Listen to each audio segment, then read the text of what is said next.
क्या आपने कभी सोचा है कि व्रत, त्योहार और पूजाओं का रहस्य क्या है? क्यों हर एकादशी पर उपवास करने से आत्मा शुद्ध हो जाती है? क्यों तुलसी विवाह से घर में सुख समृद्धि की वर्षा होती है? और क्यों भगवान शिव और माता पार्वती की पूजा से हर संकट दूर हो जाता है? दोस्तों, यह सब रहस्य हमें मिलता है पद्म पुराण के पंचम खंड उत्तरखंड में, जहां देवी की महिमा, व्रतों का महत्व, त्योहारों का रहस्य और पूजा विधि का गहन वर्णन किया गया है। आज हम उसी उत्तरखंड की अनोखी कथा सुनने जा रहे हैं, जो न सिर्फ आपके जीवन को बदल देगी, बल्कि आपको यह समझाएगी कि सच्ची भक्ति और सही व्रत किस तरह जन्मों जन्मों तक कल्याण करती है। तो आइए आरंभ करते हैं इस अद्भुत यात्रा को। जय श्री राधे कृष्ण। प्रिय मित्र, वीडियो को शुरू करने से पहले आइए प्रार्थना करें। हे कृष्ण, जो भी भक्त आज ये अमृत वाणी को सुन रहा है, उनके जीवन में आपका कृपा सदा बनी रहे और उनके सभी कष्ट दूर हो। मित्र, ये अद्भुत वाणी को सुनने से पहले अपने विचार और भक्ति को व्यक्त करते हुए नीचे कमेंट में जय श्री राधे कृष्ण जरूर लिखें। आपकी ये भक्ति हमारी इस यात्रा को और भी पावन बनाएगी। यदि आप हमारी चैनल दिव्य शब्द पर नए हैं तो अभी सब्सक्राइब करें और घंटी के बटन को दबाएं, ताकि आप हमारे हर नए भक्ति यात्रा का हिस्सा बन सके। तो चलिए बिना देरी किए ये दिव्य यात्रा की ओर बढ़ते हैं। क्या आपने कभी सोचा है कि व्रत, त्योहार और पूजाओं के पीछे का रहस्य क्या है? क्यों तुलसी विवाह से घर आंगन में लक्ष्मी का वास होता है? क्यों एकादशी के व्रत से जन्म जन्मांतर के पाप मिट जाते हैं? और क्यों भगवान शिव और माता पार्वती के आराधना से जीवन संपूर्ण हो जाता है? मित्रों, आज हम आपको ले चलेंगे पद्म पुराण के पंचम खंड उत्तरखंड में, जहां भक्ति का अमृत प्रवाहित होता है। यह केवल कथा नहीं, बल्कि वह दिव्य ज्ञान है जो हमें समझाता है कि श्रद्धा, व्रत और उपासना से जीवन कैसे परम गति की ओर बढ़ता है। आज हम जिस ग्रंथ की महिमा का वर्णन करने जा रहे हैं, वह है पद्म पुराण का पंचम खंड, जिसे उत्तरखंड कहा जाता है। यह खंड न केवल एक शास्त्रीय ग्रंथ है, बल्कि यह स्वयं भक्ति, श्रद्धा और ईश्वर के प्रति समर्पण का अमृत है। इसमें भगवान शिव और माता पार्वती की अद्वितीय महिमा गाई गई है। देवियों की उपासना के रहस्य, व्रत त्योहारों की महत्ता, पूजा विधियों की गहराई, तुलसी विवाह का पावन उत्सव और एकादशी जैसे महान व्रतों की अमर महिमा यहाँ विस्तार से वर्णित मिलती है। पद्म पुराण को 18 महापुराणों में अत्यंत महत्वपूर्ण स्थान प्राप्त है।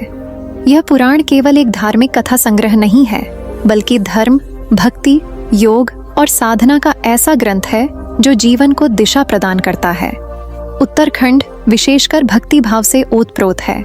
इसमें बताया गया है कि मनुष्य चाहे कितना भी पापी क्यों न हो, यदि वह सच्चे हृदय से शिव पार्वती की उपासना करता है, एकादशी का व्रत करता है, तुलसी विवाह जैसे मंगल उत्सवों में सम्मिलित होता है, तो उसके पाप नष्ट हो जाते हैं और वह परम गति को प्राप्त करता है।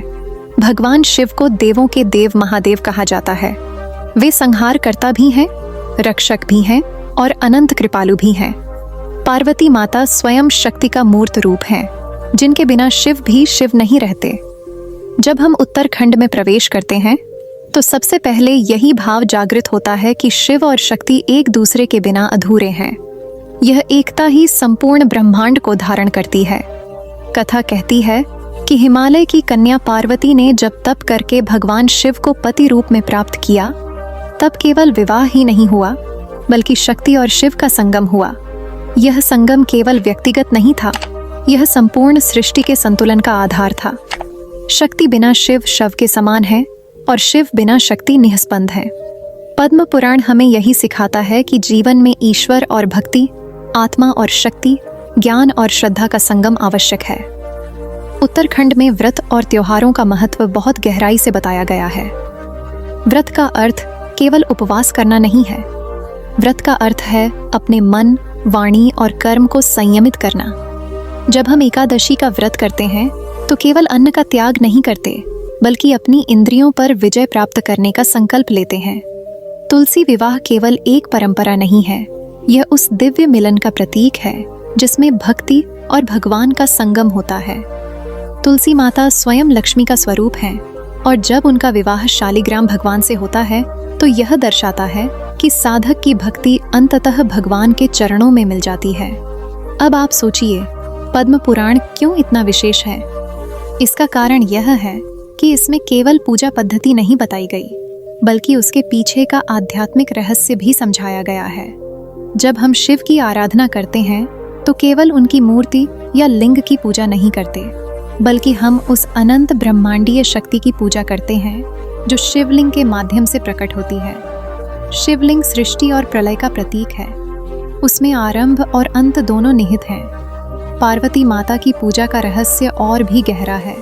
वे केवल एक देवी नहीं हैं, बल्कि संपूर्ण नारी शक्ति का प्रतिनिधित्व करती हैं। उत्तराखंड में उनकी महिमा गाई गई है कि यदि कोई स्त्री श्रद्धा और प्रेम से माता पार्वती का व्रत करे तो उसे मनचाहा वर मिलता है। जो पुत्री उत्तम पति की कामना करती है वह माता गौरी की आराधना करती है।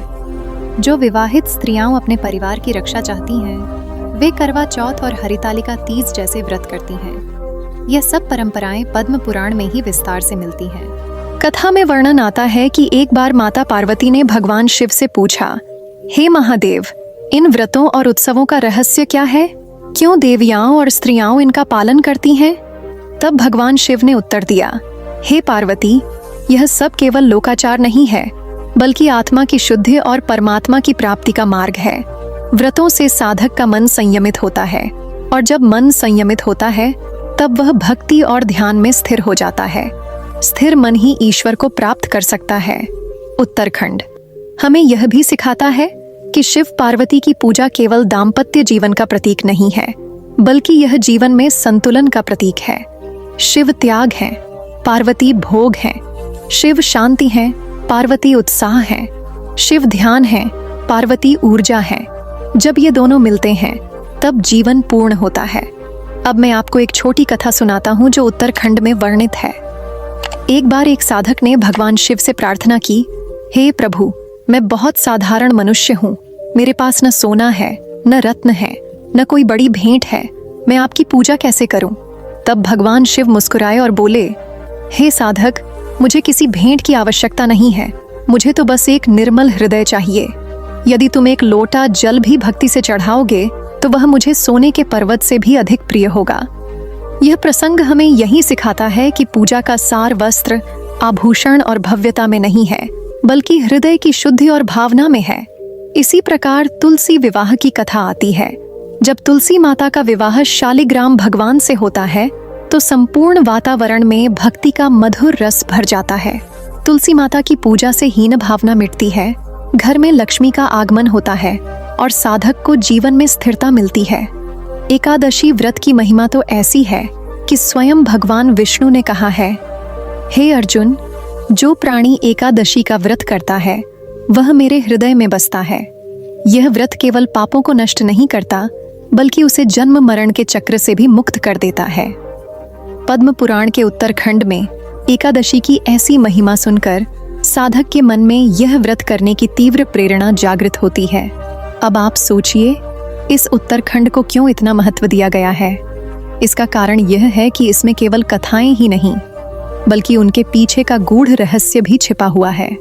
व्रत, त्योहार और पूजन विधियां केवल धार्मिक अनुष्ठान नहीं है, बल्कि आत्मा की यात्रा है।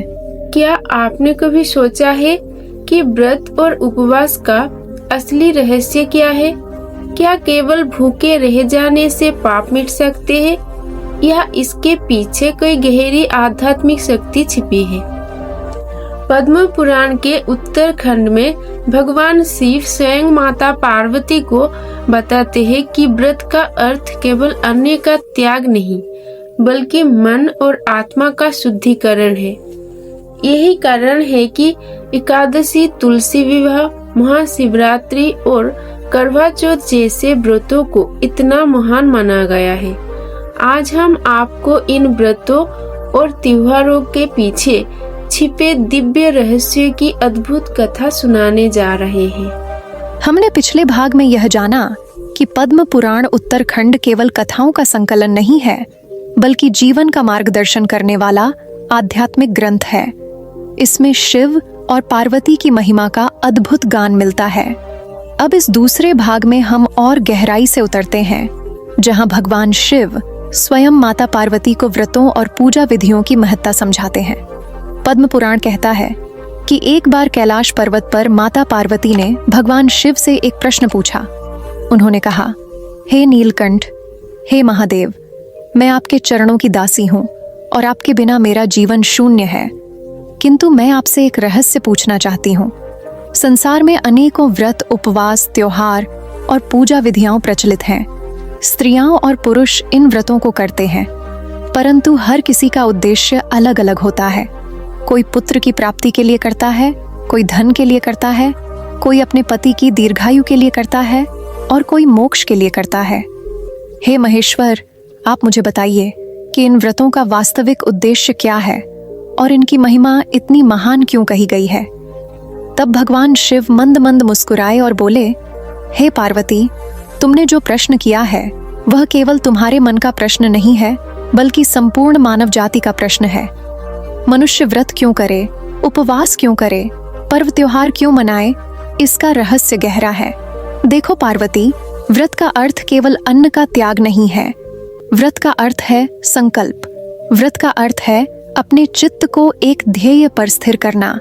जब कोई साधक व्रत करता है तो वह अपनी इंद्रियों पर नियंत्रण करता है, अपनी वासनाओं को शांत करता है और अपने मन को संयमित करता है। यही संयम धीरे धीरे उसे परमात्मा की ओर ले जाता है। इसके बाद शिवजी ने एकादशी व्रत का महत्व बताना प्रारंभ किया। उन्होंने कहा, हे पार्वती, एकादशी व्रत की महिमा अनंत है। द्वादशी व्रत, पूर्णिमा व्रत, संकष्टी चतुर्थी, सावन सोमवार, महाशिवरात्रि, करवा चौथ, ये सब व्रत अलग अलग उद्देश्यों से जुड़े हैं, परंतु एकादशी व्रत विशेष है। यह व्रत विष्णु के चरणों से सीधा जुड़ा हुआ है। विष्णु लोक में जब भी कोई पापी प्राणी प्रवेश करना चाहता है तो द्वारपाल पहले उससे पूछते हैं कि क्या तूने जीवन में एकादशी व्रत किया है। यदि उत्तर हाँ होता है तो द्वार खुल जाते हैं, यदि नहीं तो उसे पुनः जन्म लेना पड़ता है। पार्वती ने यह सुनकर पूछा, हे प्रभु, क्या इतना महान फल केवल अन्न का त्याग करने से मिल जाता है। तब महादेव ने उत्तर दिया, नहीं देवी, केवल अन्न का त्याग पर्याप्त नहीं है। एकादशी व्रत का सच्चा फल तब मिलता है जब साधक अपने मन को पवित्र करता है, क्रोध, लोभ, मोह, अहंकार और ईर्ष्या से दूर रहता है और उस दिन केवल भगवान का ध्यान करता है। जो व्यक्ति एकादशी को उपवास तो करता है, परंतु दिन भर मन में दूसरों के दोष सोचता है, व्यर्थ वाद विवाद करता है और अहंकार में डूबा रहता है, वह व्रत का फल नहीं पा सकता। यहाँ एक कथा आती है। एक नगर में एक धनी सेठ था।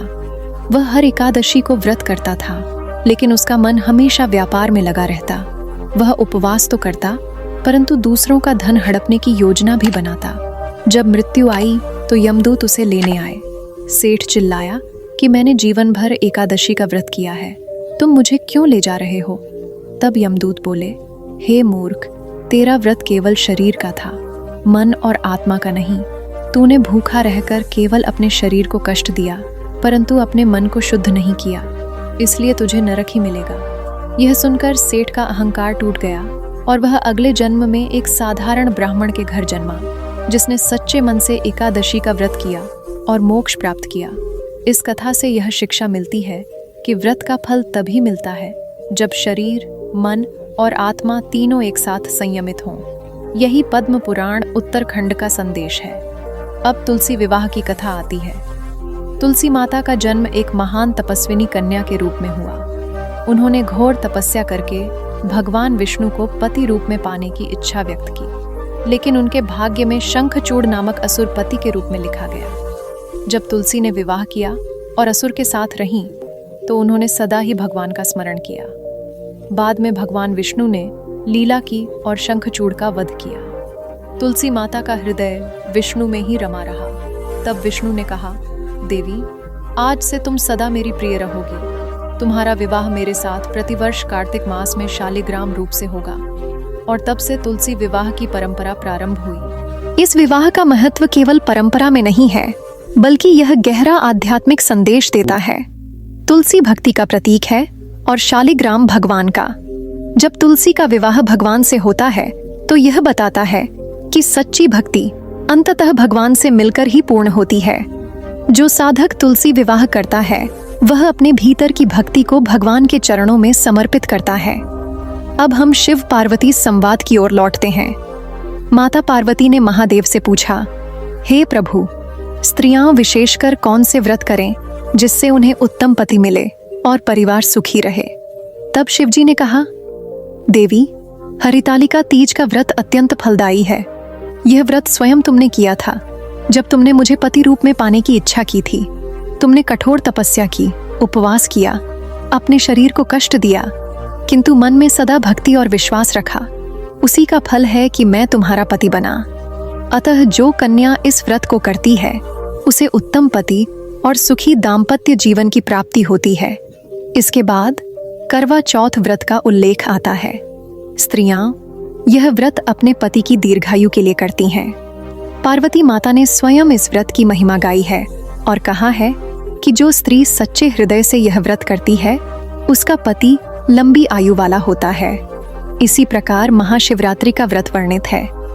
यह व्रत केवल शिव की पूजा के लिए नहीं बल्कि आत्मा और परमात्मा के मिलन का प्रतीक है।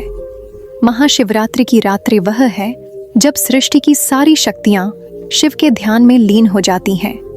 जो साधक उस दिन जागरण करता है, उपवास करता है और शिव का नाम लेता है, उसके पाप नष्ट हो जाते हैं और वह मोक्ष को प्राप्त करता है। एक कथा आती है कि एक शिकारी एक बार जंगल में शिकार करने गया। वह महाशिवरात्रि की रात थी। उसे शिकार नहीं मिला। वह पेड़ पर चढ़ा और प्यास से व्याकुल होकर पत्ते तोड़ने लगा। वह बेलपत्र था और नीचे शिवलिंग था। अनजाने में उसके हाथ से बेलपत्र शिवलिंग पर गिरते रहे। उसने पूरी रात जागरण किया क्योंकि उसे डर था कि नीचे शेर है। उसने अनजाने में व्रत भी कर लिया।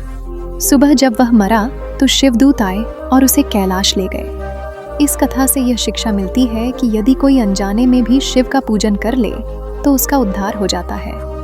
पद्म पुराण उत्तरखंड में यह भी बताया गया है कि पूजा विधि क्यों आवश्यक है। लोग सोचते हैं कि केवल नाम जप करना ही पर्याप्त है। पूजा विधि की क्या आवश्यकता है? लेकिन शिवजी ने पार्वती से कहा, पूजा विधि शरीर और मन को शुद्ध करने का माध्यम है। जब हम स्नान करते हैं, पवित्र वस्त्र पहनते हैं, दीपक जलाते हैं, मंत्र पढ़ते हैं और भोग अर्पित करते हैं, तब हमारा मन एकाग्र होता है। यही एकाग्रता हमें भक्ति में स्थिर करती है।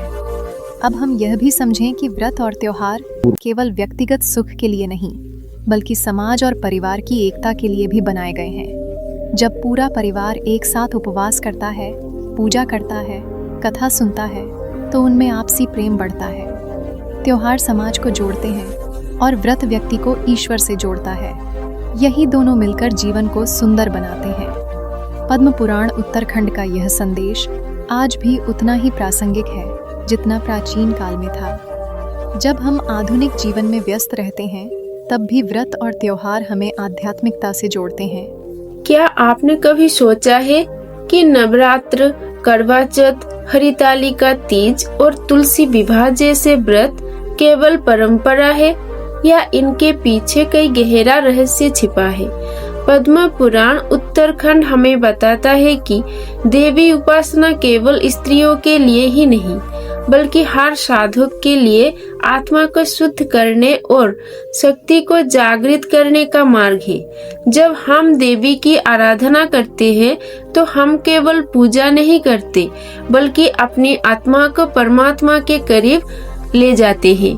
आज की कथा में हम इन्हीं दिव्य रहस्यों को समझेंगे जो हमारे जीवन को भक्ति और शक्ति से भर देते हैं।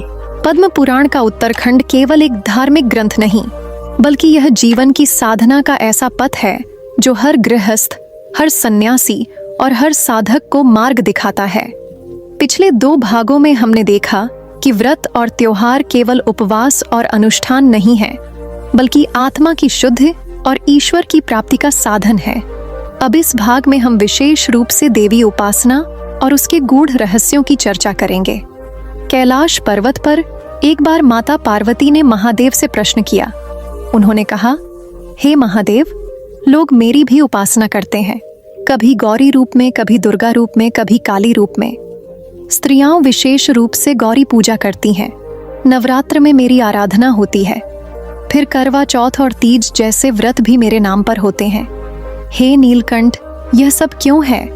देवी पूजा और उपासना का रहस्य क्या है? क्या केवल मुझे प्रसन्न करना ही इसका उद्देश्य है? भगवान शिव ने मंद मुस्कान के साथ उत्तर दिया। उन्होंने कहा, हे पार्वती, तुम स्वयं शक्ति का स्वरूप हो। तुम्हारी उपासना करना केवल देवी की पूजा करना नहीं है, बल्कि संपूर्ण नारी शक्ति, प्रकृति और माया की उपासना करना है। देखो, संसार में पुरुष और प्रकृति दोनों मिलकर ही सृष्टि को चलाते हैं। यदि शक्ति न हो तो शिव भी शव समान है। इसलिए देवी उपासना का अर्थ है शक्ति की आराधना, प्रकृति की पूजा और जीवन के मूल स्रोत की वंदना। देवी उपासना में अनेक रहस्य हैं। जब कोई साधक नवरात्र में तुम्हारी आराधना करता है तो वह केवल 9 दिनों तक व्रत नहीं करता, बल्कि वह अपनी 9 इंद्रियों को संयमित करता है। नवरात्र का प्रत्येक दिन एक इंद्रिय पर विजय प्राप्त करने का प्रतीक है। जो साधक नवरात्र में सच्चे मन से उपवास करता है वह अपनी वासनाओं को नियंत्रित करता है और धीरे धीरे आत्मा को शुद्ध करता है। यही कारण है कि नवरात्र के अंतिम दिन साधक विजयादशमी मनाता है। यह केवल रावण पर राम की विजय नहीं, बल्कि साधक के भीतर की वासनाओं पर आत्मा की विजय है।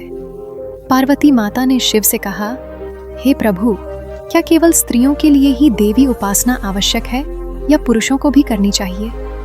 तब महादेव ने उत्तर दिया, नहीं देवी, देवी उपासना केवल स्त्रियों के लिए नहीं, बल्कि पुरुषों के लिए भी उतनी ही आवश्यक है, क्योंकि देवी केवल स्त्री का प्रतीक नहीं, बल्कि संपूर्ण शक्ति का प्रतीक है। जब पुरुष देवी की पूजा करता है तो वह अपने भीतर छिपी करुणा, धैर्य और सृजनशीलता को जागृत करता है। देवी पूजा से पुरुष अहंकार मुक्त होता है और नम्रता को ग्रहण करता है। यहाँ एक कथा आती है। प्राचीन काल में एक राजा था, उसका नाम था सुरथ। वह एक महान शासक था, परंतु दुर्भाग्यवश उसे अपने राज्य से वंचित होना पड़ा। वह जंगल में भटक रहा था और अत्यंत दुखी था। एक दिन उसने देखा कि एक साधु देवी दुर्गा की पूजा कर रहा है। राजा ने साधु से पूछा, हे महात्मन, यह देवी पूजा क्यों करते हो? क्या इससे तुम्हें राज्य और वैभव मिलेगा? तब साधु ने उत्तर दिया, नहीं राजन, इससे मुझे भौतिक वस्तुएं नहीं, बल्कि आत्मिक शांति मिलती है। देवी केवल भौतिक सुख की दात्री नहीं, बल्कि आत्मा को परमात्मा तक पहुंचाने वाली शक्ति है। यह सुनकर राजा ने भी देवी की उपासना की और उसका मन शांत हो गया। अंततः उसे उसका राज्य भी वापस मिला और जीवन में शांति भी। इस कथा से यह शिक्षा मिलती है कि देवी पूजा का उद्देश्य केवल सांसारिक लाभ नहीं, बल्कि आत्मा की शांति और आध्यात्मिक उन्नति है। पद्म पुराण उत्तरखंड में माता पार्वती ने भगवान शिव से एक और प्रश्न पूछा। उन्होंने कहा, हे महेश्वर, संसार में अनेकों स्त्रियां मेरे व्रत करती हैं। कोई हरितालिका तीज करती है, कोई करवा चौथ करती है, कोई गौरी पूजा करती है। ये सभी स्त्रियां अपने पति के लिए प्रार्थना करती हैं, परंतु क्या ये व्रत केवल दाम्पत्य? भगवान शिव ने कहा, देवी, ये व्रत केवल पति की दीर्घायु के लिए नहीं है। इनका वास्तविक रहस्य आत्मा और परमात्मा के मिलन में है। स्त्री जब अपने पति के लिए प्रार्थना करती है तो वह केवल एक पुरुष के लिए नहीं, बल्कि अपने भीतर के पुरुष तत्व अर्थात आत्मा के लिए करती है। आत्मा और परमात्मा के मिलन का प्रतीक ही पति पत्नी का मिलन है। अतः जब स्त्री व्रत करती है तो वह वास्तव में आत्मा को परमात्मा से जोड़ने का साधन बनाती है। यही कारण है कि इन व्रतों का महत्व इतना महान बताया गया है। अब तुलसी विवाह की कथा का गहन विवेचन आता है। तुलसी माता का विवाह शालिग्राम भगवान से हुआ। यह विवाह केवल एक परंपरा नहीं, बल्कि एक आध्यात्मिक संदेश है। तुलसी भक्ति का प्रतीक है और शालिग्राम भगवान विष्णु का। जब तुलसी का विवाह भगवान से होता है तो यह बताता है कि सच्ची भक्ति अंततः भगवान के चरणों में समर्पित होती है। यही विवाह का रहस्य है।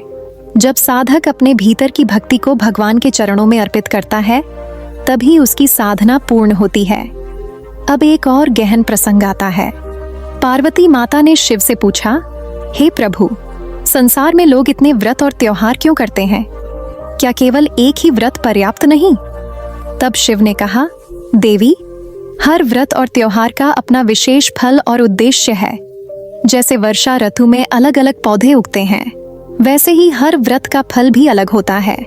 एकादशी व्रत आत्मा को शुद्ध करता है, महाशिवरात्रि आत्मा को परमात्मा से जोड़ती है, तुलसी विवाह भक्ति को भगवान से जोड़ता है, करवा चौथ दाम्पत्य जीवन को सुखी बनाता है। ये सब मिलकर साधक के जीवन को पूर्ण बनाते हैं। यहाँ हम एक और कथा सुनते हैं। एक ब्राह्मण परिवार था। उसकी पत्नी अत्यंत धर्मनिष्ठा से व्रत करती थी। वह हर एकादशी को उपवास करती और हर त्योहार को श्रद्धा से मनाती। उसका पति प्रारंभ में इसे व्यर्थ समझता था और कहता था कि यह सब ढकोसला है। परंतु एक दिन उसे स्वप्न में यमदूत दिखाई दिए और कहा कि तुझे नरक मिलेगा क्योंकि तूने कभी व्रत नहीं किया। ब्राह्मण भयभीत हो गया। तभी उसके जीवन साथी की भक्ति और व्रतों के प्रभाव से यमदूत पीछे हट गए और देवदूत प्रकट हुए। उन्होंने कहा, इस स्त्री की भक्ति ने तुम्हें बचा लिया। तब ब्राह्मण ने समझा कि व्रत केवल बाहरी क्रिया नहीं, बल्कि आत्मा की रक्षा का साधन है। प्रिय श्रोतागण, यह सब कथाएं हमें यही सिखाती हैं कि व्रत और त्योहार केवल सामाजिक परंपरा नहीं, बल्कि आत्मा की यात्रा है। जब हम व्रत करते हैं तो हम अपने भीतर के विकारों को कम करते हैं। जब हम देवी की पूजा करते हैं तो हम शक्ति और करुणा को अपने भीतर जागृत करते हैं। जब हम शिव का ध्यान करते हैं तो हम अपने भीतर की शांति और विवेक को जागृत करते हैं। यही पद्म पुराण उत्तरखंड का गहन संदेश है। अब आप सोचिए, यदि संसार में व्रत और त्योहार न हो तो जीवन कैसा होगा? केवल भौतिकता, केवल व्यापार, केवल चिंता और केवल दुख। व्रत और त्योहार जीवन में एक ठहराव लाते हैं। वे हमें याद दिलाते हैं कि जीवन केवल भौतिक नहीं, बल्कि आध्यात्मिक भी है। शिव और पार्वती का संवाद हमें यही सिखाता है कि जीवन में संतुलन आवश्यक है। शिव त्याग का प्रतीक है, पार्वती शक्ति और भोग की प्रतीक है। जब दोनों मिलते हैं तभी जीवन पूर्ण होता है। इसी प्रकार व्रत और त्योहार त्याग और भोग का संतुलन है। उपवास त्याग है और उत्सव भोग है।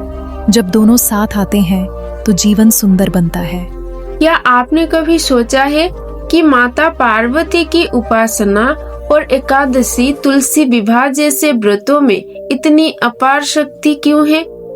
पद्म पुराण उत्तरखंड बताता है कि यह केवल परंपरा या अनुष्ठान नहीं, बल्कि आत्मा को शुद्ध करने और ईश्वर की कृपा पाने का दिव्य मार्ग है। आज हम इस कथा के उस भाग में प्रवेश कर रहे हैं जहां माता पार्वती और भगवान शिव के संवाद से हमें मिलेगा वो रहस्य जो हमारे जीवन के अंधकार को मिटाकर उसे भक्ति और शांति से आलोकित कर देता है। अब हम इस दिव्य कथा के चौथे भाग में प्रवेश कर रहे हैं। जैसे जैसे हम उत्तराखंड की गहराइयों में उतरते हैं, वैसे वैसे हमारे हृदय में भक्ति और श्रद्धा का प्रवाह और अधिक तीव्र होता जाता है। भगवान शिव और माता पार्वती की महिमा का गान केवल ग्रंथों तक सीमित नहीं है, बल्कि वह हमारे जीवन के प्रत्येक क्षण में मार्गदर्शन देने वाला एक दीपक है।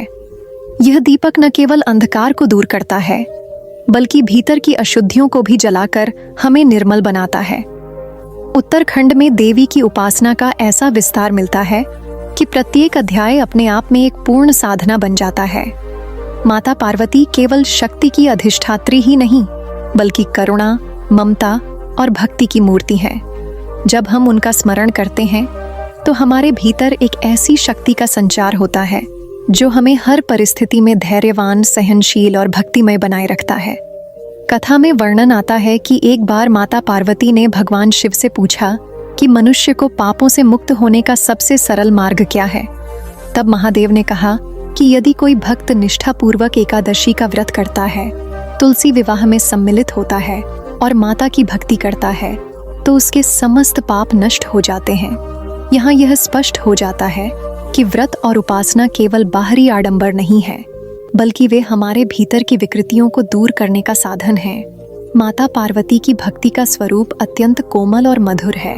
वह भक्ति हमें किसी कठोर साधना की ओर नहीं, बल्कि प्रेम और विश्वास की ओर ले जाती है।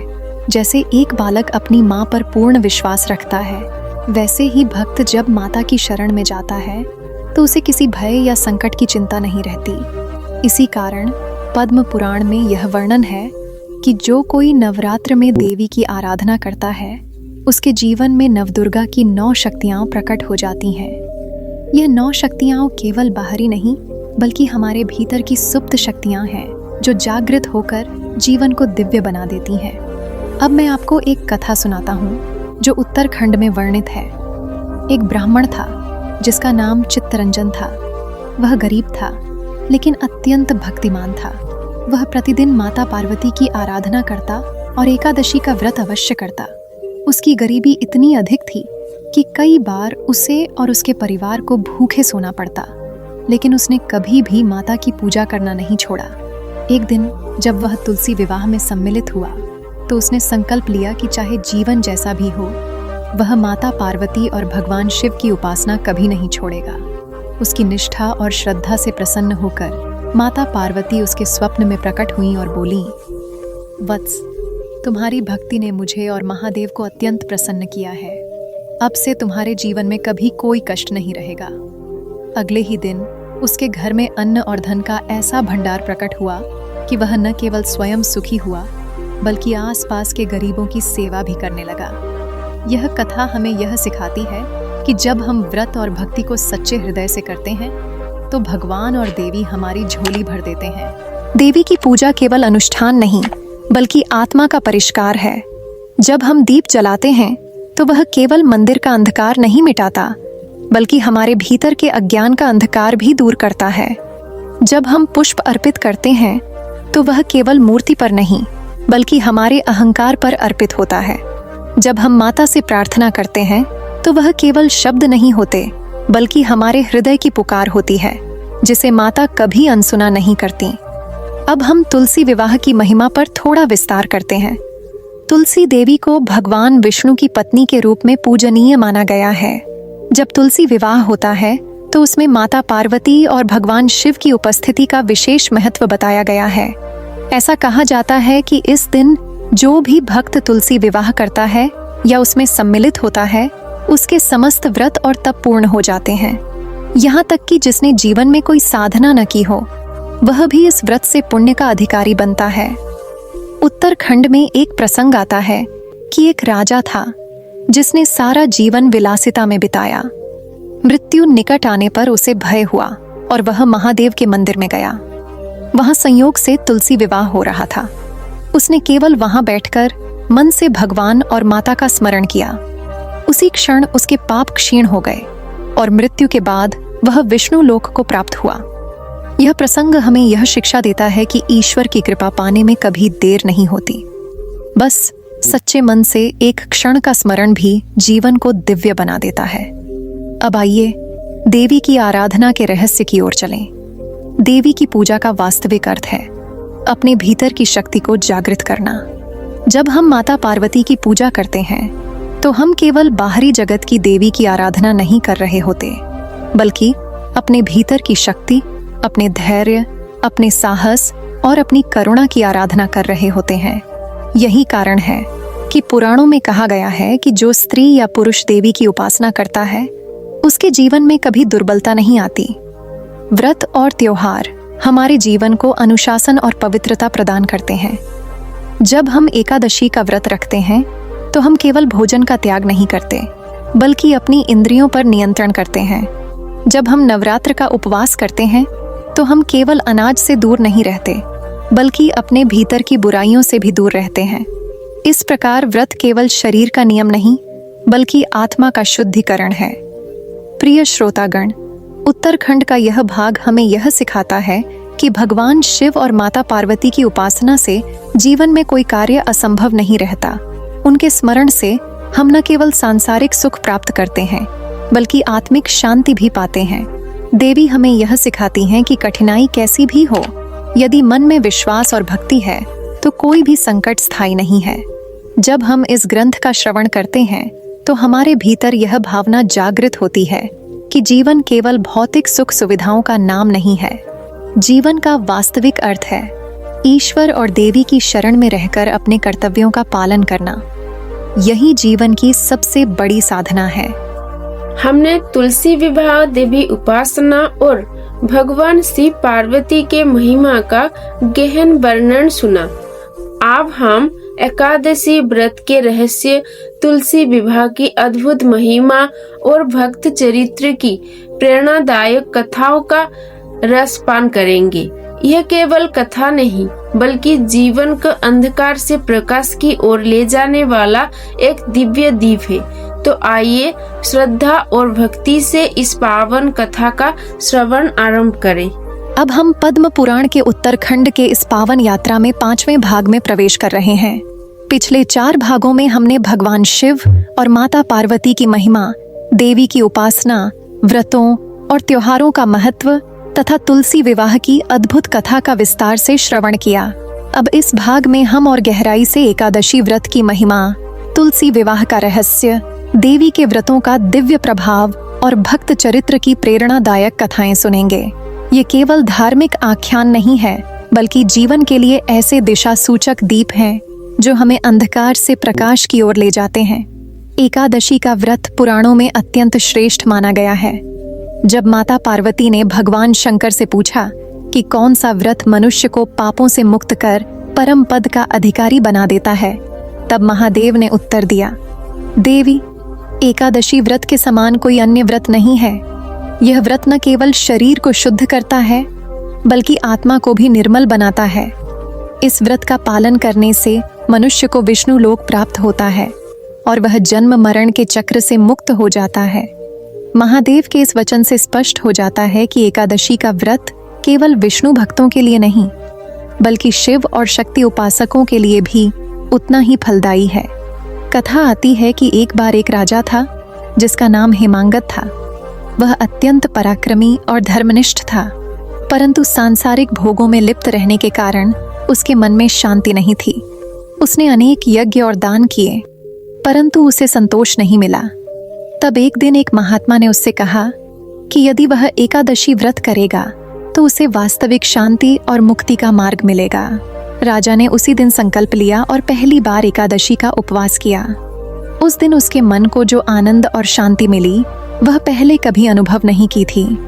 धीरे धीरे उसने एकादशी को जीवन का अंग बना लिया और अंत में विष्णु धाम को प्राप्त हुआ। यह कथा हमें यह सिखाती है कि संसार के भोग चाहे कितने ही बड़े क्यों न हों, वास्तविक संतोष केवल भक्ति और व्रत से ही मिलता है। अब तुलसी विवाह के रहस्य पर दृष्टि डालते हैं। तुलसी देवी को भगवान विष्णु की प्रिय पत्नी के रूप में पूजा जाता है। पद्म पुराण में वर्णन है कि बिना तुलसी के कोई भी पूजा पूर्ण नहीं होती। तुलसी विवाह का महत्व इतना अधिक है कि इसे करने मात्र से विवाह संबंधी समस्त दोष दूर हो जाते हैं। जिन कन्याओं का विवाह नहीं हो पा रहा हो, जिन दंपतियों के जीवन में कलह हो या जिन परिवारों में दरिद्रता हो, यदि वे श्रद्धा पूर्वक तुलसी विवाह करते हैं तो उनके जीवन में सुख और समृद्धि का संचार होता है। एक कथा आती है कि एक निर्धन ब्राह्मण था जिसकी 3 पुत्रियां थीं। निर्धनता के कारण वह उनके विवाह के योग्य वर नहीं खोज पा रहा था। उसकी पत्नी अत्यंत दुखी रहती। एक दिन ब्राह्मण ने एक साधु से मार्गदर्शन मांगा। साधु ने कहा कि यदि तुम कार्तिक मास में तुलसी विवाह करोगे तो तुम्हारे समस्त कष्ट दूर होंगे। ब्राह्मण ने श्रद्धा से तुलसी विवाह किया। उसके बाद कुछ ही समय में उसके घर पर समृद्धि आने लगी। पुत्रियों का विवाह सुयोग्य वरों से हुआ और उसका परिवार सुखी हो गया। इस प्रसंग से यह सिद्ध होता है कि तुलसी विवाह केवल एक अनुष्ठान नहीं बल्कि ईश्वर की कृपा प्राप्त करने का अद्भुत मार्ग है। देवी की पूजा और व्रतों का महत्व केवल शास्त्रों तक सीमित नहीं है बल्कि हमारे व्यवहारिक जीवन में भी उनका गहरा प्रभाव पड़ता है।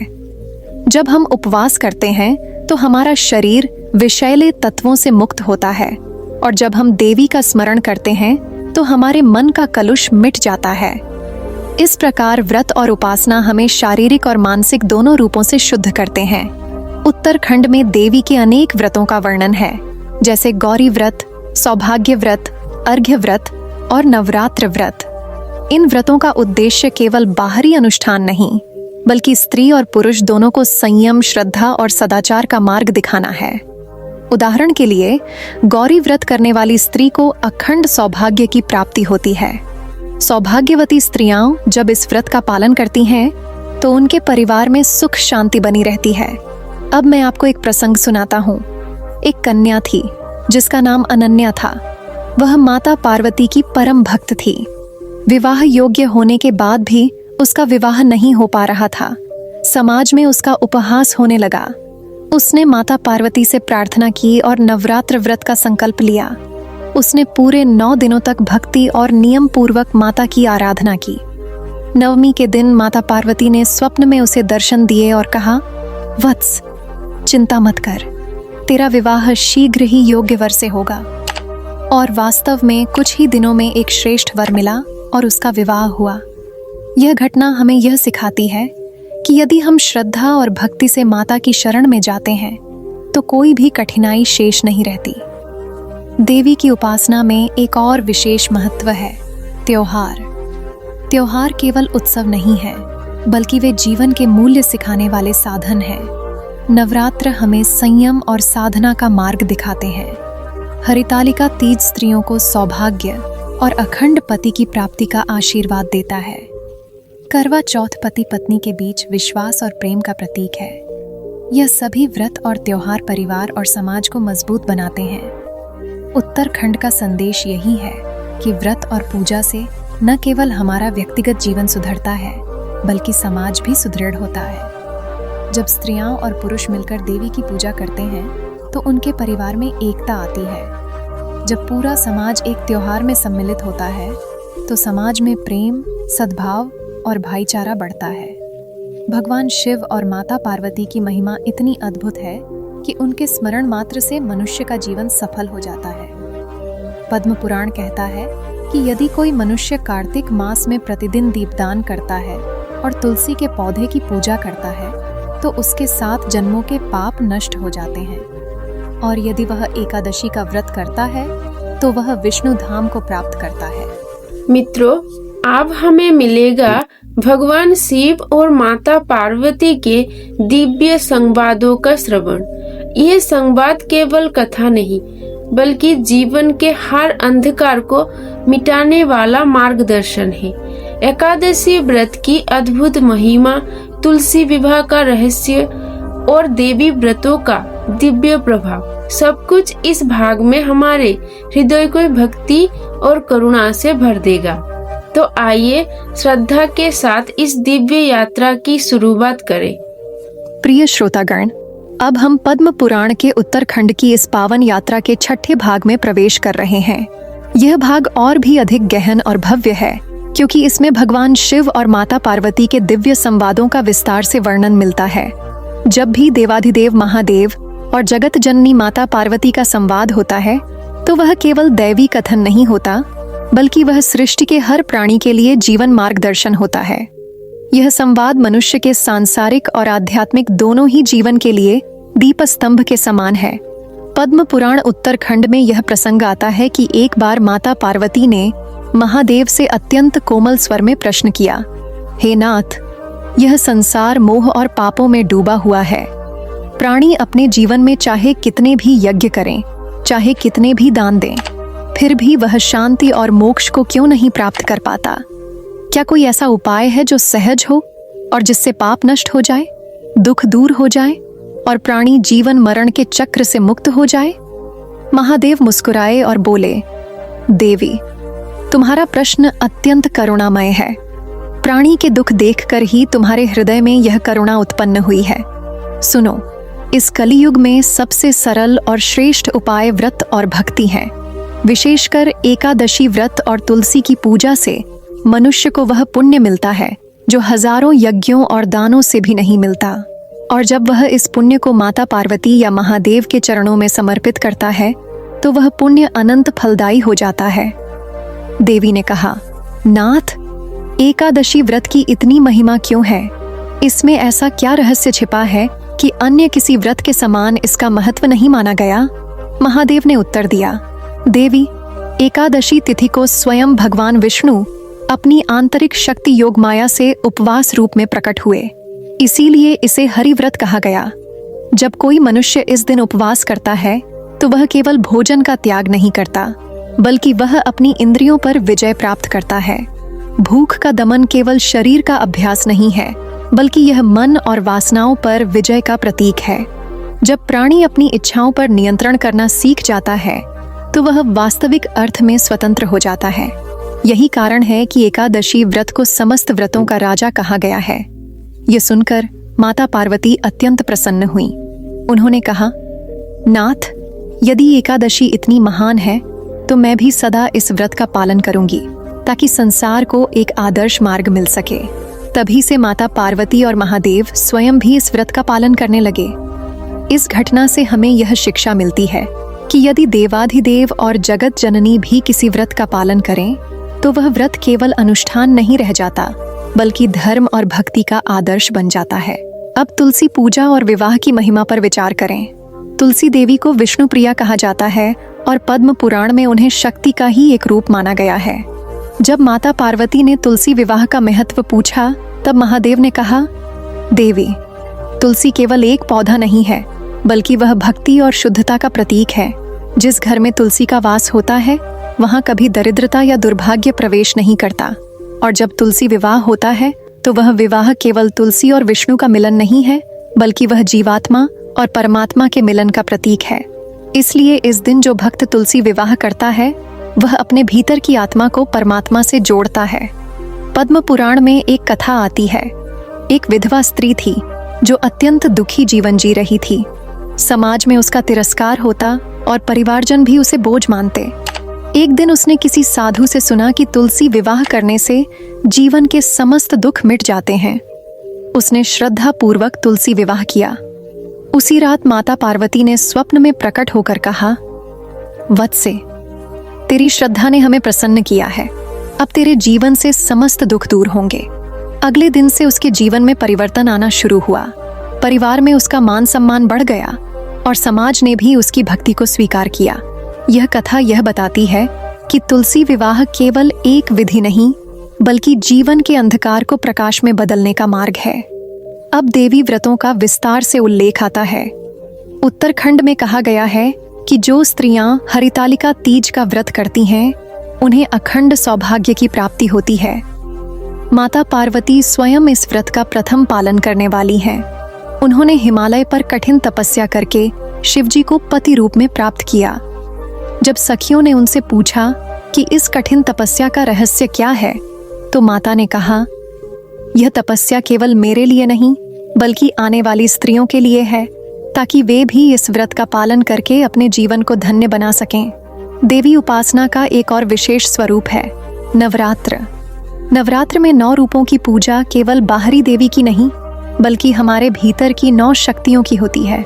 शैलपुत्री, ब्रह्मचारिणी, चंद्रघंटा, कुष्मांडा, स्कंद माता, कात्यायनी, कालरात्रि, महागौरी और सिद्धिदात्री, ये सभी हमारे भीतर की छिपी शक्तियों का प्रतीक है। जब भक्त नवरात्र में उपासना करता है तो वह धीरे धीरे अपने भीतर की सुप्त शक्तियों को जागृत करता है। इसका एक अद्भुत प्रसंग भी उत्तराखंड में आता है। एक राजा था जिसका नाम पृथुसेन था। वह युद्ध में हमेशा विजयी रहता परंतु जीवन में शांति नहीं पा सका। एक बार एक ऋषि ने उससे कहा कि यदि वह नवरात्र में देवी की उपासना करेगा तो उसके जीवन में संतोष और शांति आएगी। उसने नवरात्र का व्रत किया और देवी की भक्ति में लीन हो गया। उसी रात देवी ने दर्शन देकर कहा, वत्स, अब तेरा जीवन पूर्ण होगा। तूने केवल बाहरी विजय पाई थी, अब तूने आत्मा पर विजय पाई है। यहाँ से हम समझते हैं कि व्रत और उपासना केवल संसार में विजय दिलाने के लिए नहीं बल्कि आत्मा को संतोष देने के लिए भी है। प्रिय श्रोतागण, देवी उपासना और व्रत का एक और अद्भुत प्रभाव है।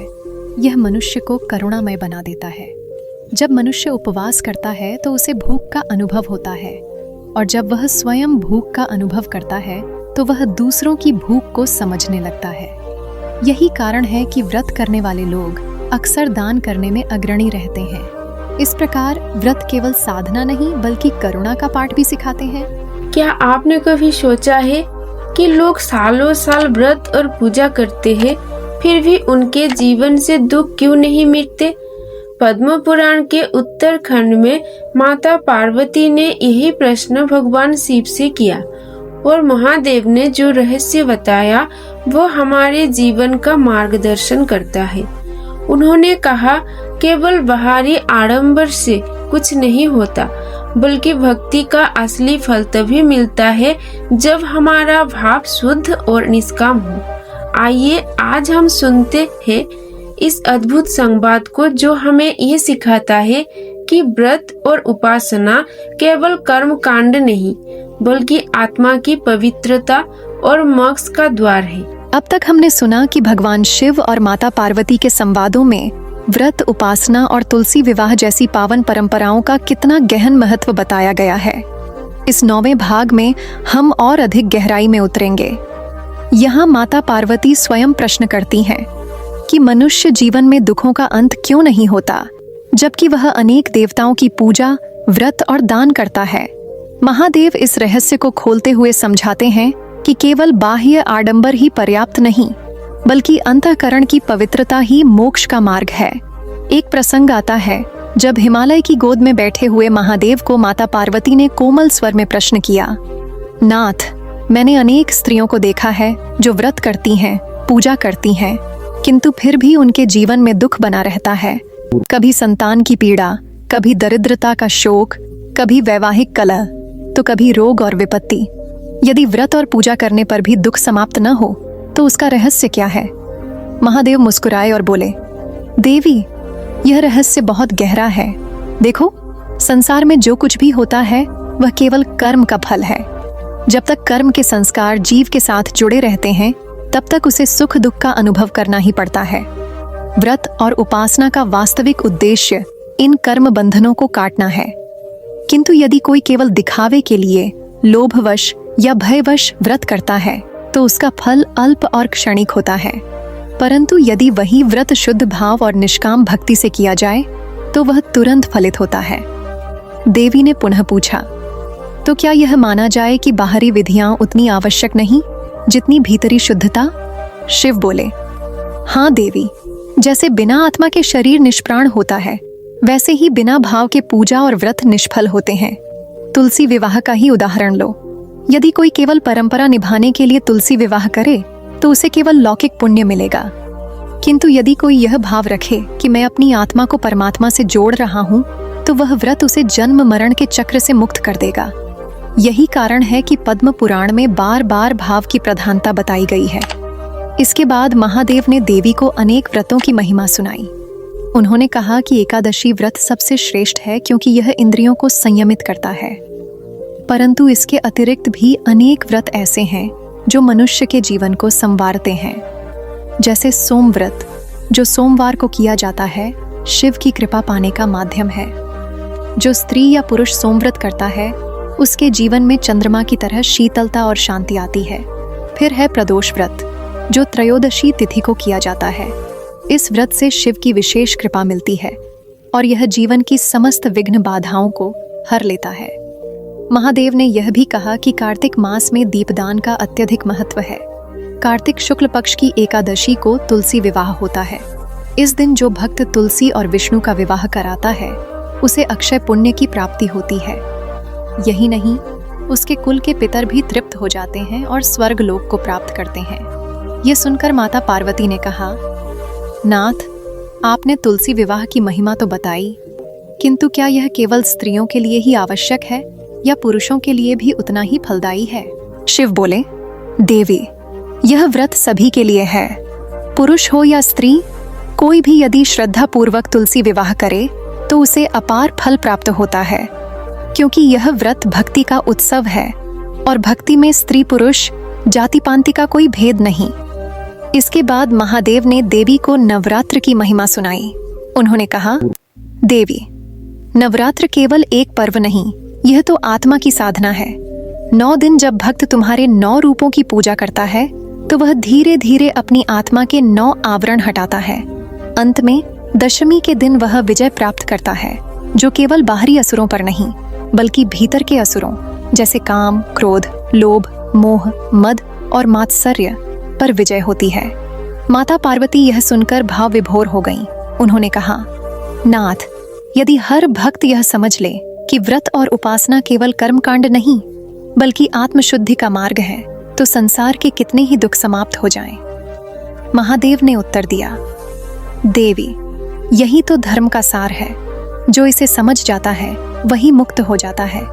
किंतु जो केवल बाहरी आडंबर में उलझा रहता है वह जन्म जन्मांतर तक बंधन में फंसा रहता है। श्रोताओं, यहाँ एक कथा आती है।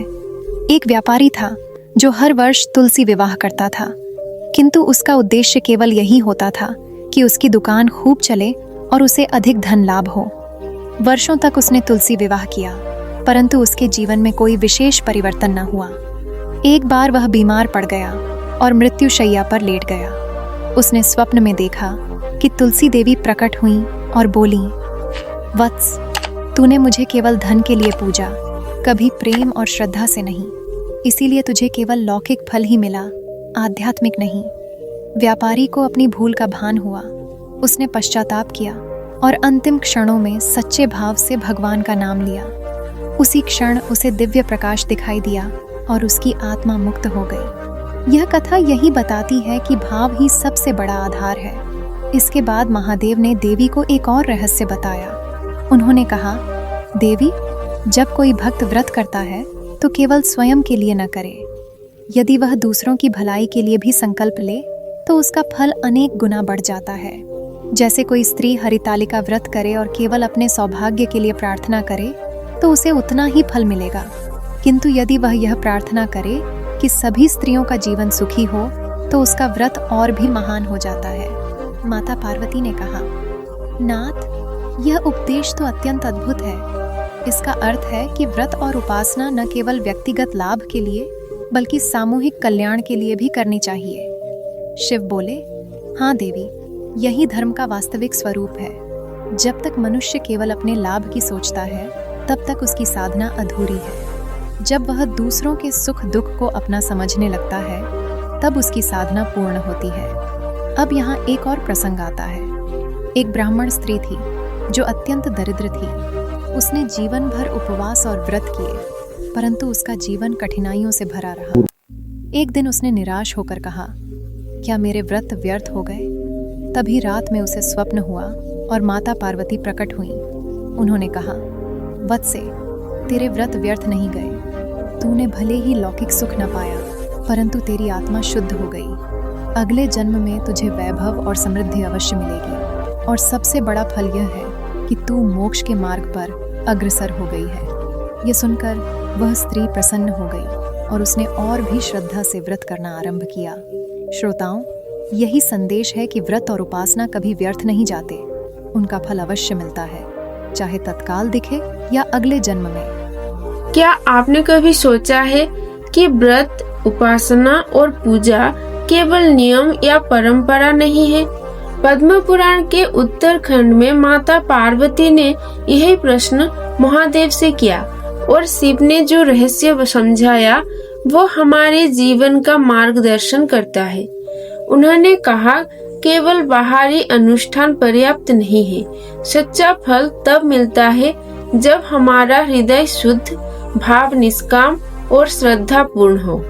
आज हम जानेंगे शिव और पार्वती के पूजन, व्रत और उपासना कैसे साधक को न केवल सांसारिक सुख देते हैं बल्कि उसे जीवित मोक्ष और परम आनंद तक पहुंचाते हैं। महापुराणों की परंपरा में पद्म पुराण का स्थान अत्यंत गौरवपूर्ण है। विशेष रूप से इसके उत्तरखंड में भगवान शिव और माता पार्वती की महिमा जिस प्रकार गाई गई है वह भक्त के हृदय को दैवीय प्रकाश से आलोकित कर देती है। यह खंड केवल कथा या वर्णन मात्र नहीं है, बल्कि इसमें साधक के लिए जीवन का पथ, धर्म का आधार और भक्ति की ऊंचाइयों तक पहुंचने का मार्गदर्शन निहित है। इस भाग में हम उस महिमा को और गहराई से समझेंगे जो शिव और पार्वती के स्वरूप में छिपी हुई है। साथ ही हम उन व्रतों और पूजाओं की व्याख्या करेंगे जिनका उल्लेख उत्तरखंड में विस्तार से मिलता है, और अंत में भक्ति का परम फल भी प्रकट करेंगे। शिव और पार्वती के दिव्य चरित्र में ब्रह्मांड का रहस्य छिपा है।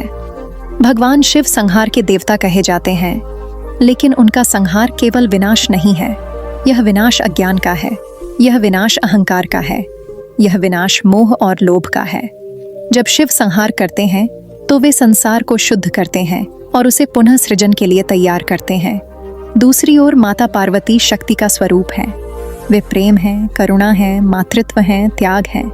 जब शिव और पार्वती एक साथ पूजित होते हैं तो साधक केवल देव दंपत्ति की आराधना नहीं करता, बल्कि वह सृष्टि और शक्ति, ज्ञान और भक्ति, त्याग और प्रेम, इन सभी के सामंजस्य का अनुभव करता है। उत्तरखंड में बार बार यह संकेत मिलता है कि केवल शिव की उपासना अधूरी है और केवल शक्ति की उपासना भी अधूरी है। जब दोनों को मिलाकर पूजते हैं तभी साधक को पूर्णता मिलती है। इसका गूढ़ रहस्य यही है कि शिव बिना शक्ति के शून्य है और शक्ति बिना शिव के आधारहीन है। यही कारण है कि पुराणों में शिव पार्वती के विवाह का वर्णन भी अत्यंत भव्य रूप में आता है, क्योंकि यह केवल विवाह नहीं है बल्कि ब्रह्मांडीय सिद्धांतों का मिलन है। अब जब हम व्रत और पूजन की चर्चा करते हैं तो यह समझना आवश्यक है कि यह केवल नियम या क्रिया नहीं है, बल्कि यह आत्मा को शुद्ध करने का साधन है। उत्तराखंड में अनेक व्रतों की महिमा आई है, जिनमें एकादशी, सोमवार व्रत, शिवरात्रि व्रत, हरितालिका तीज, गणेश चतुर्थी और तुलसी विवाह जैसे प्रसंग अत्यंत महत्वपूर्ण हैं। हर व्रत की अपनी अनूठी महिमा है, लेकिन सभी व्रतों का अंतिम लक्ष्य यही है कि साधक अपने मन को संयमित करे, इंद्रियों पर नियंत्रण पाए और परमात्मा के प्रति अपनी आस्था दृढ़ बनाए। सोमवार व्रत का वर्णन विशेष रूप से शिव पार्वती की कृपा प्राप्त करने के लिए किया गया है। भक्त जब श्रद्धा से सोमवार व्रत करता है तो उसके जीवन में दाम्पत्य सुख, मानसिक शांति और भौतिक समृद्धि आती है। यह व्रत केवल फल पाने के लिए नहीं है, बल्कि यह इस बात का प्रतीक है कि साधक अपने जीवन में एकाग्रता और निष्ठा लाना चाहता है। सोमवार का उपवास इस बात का अभ्यास है कि जीवन में कितनी भी इच्छाएं आएं, परंतु हमें अपने लक्ष्य से विचलित नहीं होना चाहिए। शिवरात्रि व्रत का महात्म्य तो इतना महान है कि स्वयं देवता भी इसे करते हैं। पद्म पुराण के अनुसार इस व्रत में भगवान शिव की पूजा करने से समस्त पाप नष्ट हो जाते हैं। रात्रि जागरण का प्रतीक है कि जैसे हम अंधकार में जागरण करते हैं, वैसे ही हमें जीवन के अज्ञान रूपी अंधकार में भी सजग रहना चाहिए। रात्रि में शिव का ध्यान यह दर्शाता है कि परमात्मा का स्मरण किसी समय की सीमा में बंधा नहीं है, वह निरंतर चलता रहना चाहिए। हरितालिका तीज व्रत का उल्लेख माता पार्वती के तप से जुड़ा है। जब उन्होंने शिव को पति रूप में पाने के लिए कठिन तपस्या की थी, उसी का स्मरण इस व्रत में किया जाता है। स्त्रियां जब इस व्रत को करती हैं तो वे केवल पति के दीर्घायु की कामना नहीं करती, बल्कि वे माता पार्वती की भक्ति और तपस्या की परंपरा से जुड़ जाती हैं। यह व्रत नारी शक्ति, त्याग और समर्पण का ज्वलंत उदाहरण है। तुलसी विवाह का महत्व भी उत्तराखंड में बहुत सुंदर रूप से गाया गया है। तुलसी का विवाह भगवान शालिग्राम से होता है और इसे वैवाहिक उत्सव के रूप में मनाया जाता है। यह विवाह इस बात का प्रतीक है कि भगवान और भक्त के बीच का संबंध केवल आराधना का नहीं है, बल्कि यह प्रेम और आत्मीयता का भी है। तुलसी विवाह यह सिखाता है कि सच्चा भक्त भगवान को अपना मानकर उनसे संबंध जोड़ता है, केवल दैवीय सत्ता मानकर नहीं। अब यहाँ यह समझना भी आवश्यक है कि इन व्रतों और पूजाओं का फल केवल सांसारिक नहीं है। पुराण बार बार कहते हैं कि जो साधक श्रद्धा से उपवास करता है, पूजन करता है, कथा सुनता है, वह न केवल इस जन्म में सुख पाता है, बल्कि अगले जन्म में भी मुक्ति की ओर अग्रसर होता है। यही कारण है कि एकादशी का व्रत सबसे ऊंचा माना गया है। यह व्रत केवल अन्न का त्याग नहीं है, बल्कि यह इंद्रियों के संयम और मन की शुद्धि का मार्ग है। शिव पार्वती की महिमा के साथ साथ उत्तराखंड में यह भी स्पष्ट किया गया है कि व्रत और पूजा तभी फल देते हैं जब वे श्रद्धा और निष्काम भाव से किए जाएं। यदि साधक केवल फल की इच्छा से व्रत करता है तो उसका फल सीमित होता है, लेकिन यदि वह भगवान की कृपा और आत्मा की शुद्धि के लिए करता है तो उसका फल असीम हो जाता है। यही कारण है कि पुराण हमें बार बार निष्काम भक्ति का संदेश देते हैं। अब हम भक्ति के परम फल की चर्चा करें। जब साधक श्रद्धा से व्रत करता है, कथा सुनता है और पूजा करता है तो उसका हृदय निर्मल होता है। निर्मल हृदय ही भक्ति का आधार है। भक्ति का परम फल केवल मोक्ष ही नहीं है, बल्कि ये है कि साधक अपने जीवन में शांति, संतोष और आनंद का अनुभव करता है। मोक्ष केवल मृत्यु के बाद मिलने वाली स्थिति नहीं है, बल्कि यह जीवित रहते हुए भी अनुभव किया जा सकता है। जब मनुष्य अपने अहंकार, लोभ और मोह से मुक्त होता है और केवल भगवान के प्रेम में लीन होता है, वही जीवित मोक्ष है। शिव और पार्वती की पूजा से यही जीवित मोक्ष प्राप्त होता है। भगवान शिव भक्तों के अज्ञानी रूप में भी स्वीकार करते हैं। वे सरल हैं, भोले हैं, इसलिए उन्हें भोलेनाथ कहा जाता है। एक लोटा जल भी यदि सच्चे मन से अर्पित कर दिया जाए तो वे प्रसन्न हो जाते हैं। दूसरी ओर माता पार्वती स्नेह और करुणा की मूर्ति है। वे अपनी संतान के लिए किसी भी प्रकार का त्याग करने को तैयार रहती हैं। जब भक्त माता पार्वती की पूजा करता है तो वह उसी मातृत्व की छाया पाता है। उत्तराखंड का यह संदेश है कि जीवन में चाहे कितनी भी कठिनाइयां आएं, लेकिन यदि साधक श्रद्धा और विश्वास के साथ शिव और शक्ति की आराधना करता है तो कोई बाधा टिक नहीं सकती। धर्म का सार केवल अनुष्ठान में नहीं है, बल्कि उस भावना में है जिसके साथ हम भगवान का स्मरण करते हैं। यही कारण है कि पुराण बार बार यह कहते हैं कि पूजा में सबसे बड़ा नियम है श्रद्धा। पद्म पुराण का उत्तराखंड केवल पूजा पाठ की विधि का वर्णन नहीं है, बल्कि यह हमें जीवन जीने की कला सिखाता है। यह हमें दिखाता है कि व्रत और उपासना केवल देवता को प्रसन्न करने के लिए नहीं, बल्कि स्वयं को शुद्ध करने के लिए है। यह हमें यह समझाता है कि शिव और पार्वती का पूजन करने का अर्थ है सृष्टि और शक्ति के सामंजस्य को अपनाना। और सबसे बड़ा संदेश यह है कि जब हम निष्काम भाव से भक्ति करते हैं तो वही भक्ति हमें परम आनंद, शांति और अंततः मोक्ष की ओर ले जाती है। क्या आपने कभी सोचा है कि व्रत, पूजा और उत्सव केवल परंपरा नहीं है? पद्म पुराण के उत्तराखंड में भगवान शिव और माता पार्वती के स्वरूप में ये गहरा रहस्य छिपा है कि साधक केवल देवता की आराधना नहीं करता, बल्कि अपने हृदय और आत्मा को शुद्ध करता है। आज हम जानेंगे कि एकादशी, शिवरात्रि, सोमवार व्रत, हरितालिका तीज और तुलसी विवाह जैसे व्रत और पूजा किस प्रकार हमें सांसारिक सुख और जीवित मोक्ष दोनों प्रदान करते हैं। आइए समझते हैं कि श्रद्धा, भाव और निष्काम भक्ति ही हमारे जीवन को वास्तविक पवित्रता और परम आनंद की ओर ले जाती है। पुराणों की महानता यह है कि वे केवल दार्शनिक ग्रंथ नहीं हैं, बल्कि साधारण मानव जीवन के लिए सरल मार्गदर्शन भी प्रदान करते हैं। पद्म पुराण का उत्तराखंड इस दृष्टि से अत्यंत महत्वपूर्ण है क्योंकि इसमें शिव और पार्वती की महिमा के साथ साथ उन व्रतों, त्योहारों और पूजन विधियों का भी उल्लेख है जो मानव जीवन को परम पवित्र बना देते हैं। इस खंड को पढ़ने या सुनने से साधक केवल धर्म की कथा का आनंद ही नहीं लेता, बल्कि वह अपने जीवन के गहरे रहस्यों को भी समझता है और यह अनुभव करता है कि व्रत और पूजा का उद्देश्य केवल बाहरी आडंबर नहीं, बल्कि आंतरिक शुद्धि और आत्मोन्नति है। भगवान शिव और माता पार्वती की उपासना का रहस्य अत्यंत गूढ़ है। जब साधक शिव की उपासना करता है तो वह केवल एक देवता की आराधना नहीं कर रहा होता, बल्कि वह अपने भीतर बसे उस चैतन्य को जागृत कर रहा होता है जो संहार और पुनर्जन्म दोनों का मूल है। शिव का रूप यह सिखाता है कि हर विनाश के बाद सृजन होता है। जीवन में जब संकट आते हैं तो साधक को यह याद रखना चाहिए कि वह संकट किसी नए अवसर, नई शुरुआत और नए जीवन का द्वार है। यही शिव की संहारक शक्ति का रहस्य है। माता पार्वती की उपासना का अर्थ है शक्ति, करुणा और मातृत्व की उपासना।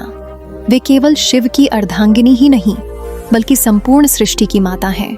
जब भक्त पार्वती की आराधना करता है तो वह मातृशक्ति से जुड़ता है। मातृशक्ति का आशीर्वाद वह सबसे बड़ा बल है जो जीवन के सभी संघर्षों को सरल बना देता है। इसीलिए उत्तराखंड में माता के व्रत, पूजन और महिमा का विशेष उल्लेख मिलता है। अब जब हम व्रतों की चर्चा करते हैं तो हमें यह समझना होगा कि व्रत केवल शरीर को कष्ट देने का नाम नहीं है, यह तो आत्मा की साधना है। जब कोई साधक उपवास करता है तो वह केवल भोजन का त्याग नहीं करता, बल्कि वह अपनी इंद्रियों को संयमित करता है। यह संयम ही धीरे धीरे मन को स्थिर बनाता है और स्थिर मन ही भक्ति की नींव है। इसीलिए पुराण कहते हैं कि व्रत का महत्व अत्यंत ऊंचा है। उत्तराखंड में विशेष रूप से एकादशी का उल्लेख आता है। एकादशी व्रत को तो समस्त व्रतों का राजा कहा गया है। इसका कारण यह है कि यह व्रत केवल अन्न का त्याग नहीं है, बल्कि यह मन और आत्मा की शुद्धि का उत्सव है।